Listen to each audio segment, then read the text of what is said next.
10 محرم الحرام کو خصوصی اہمیت حاصل ہے، اسے یوم عاشورہ کا نام سے جانا جاتا ہے۔ 10 محرم الحرام کو عاشورہ کہنے کی ایک وجہ یہ بھی ہے کہ اس دن اللہ پاک نے 10 انبیاء کرام کو اعزاز و کرام سے نوازا۔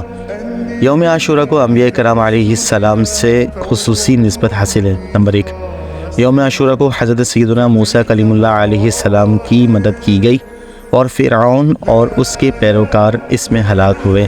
نمبر 2، حضرت سیدنا نوح علیہ السلام کی کشتی جودی پہاڑ پر ٹھہری۔ نمبر 3، حضرت سیدنا یونس علیہ السلام کو مچھلی کے پیٹ سے نجات ملی۔ نمبر 4، حضرت سیدنا آدم علیہ السلام کی قبولیت توبہ کا دن ہے۔ نمبر 5، حضرت سیدنا یوسف علیہ السلام کنویں سے نکالے گئے۔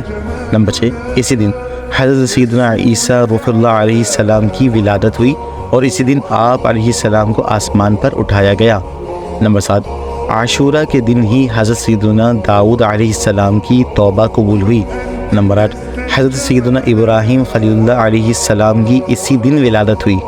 نمبر 9، حضرت سیدنا یعقوب علیہ السلام کی بینائی کی کمزوری اسی دن دور ہوئی۔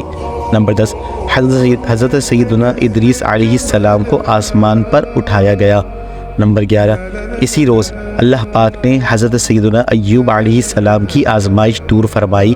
نمبر 12، یوم عاشورہ کو ہی حضرت سیدنا سلیمان علیہ السلام کو بادشاہت عطا ہوئی۔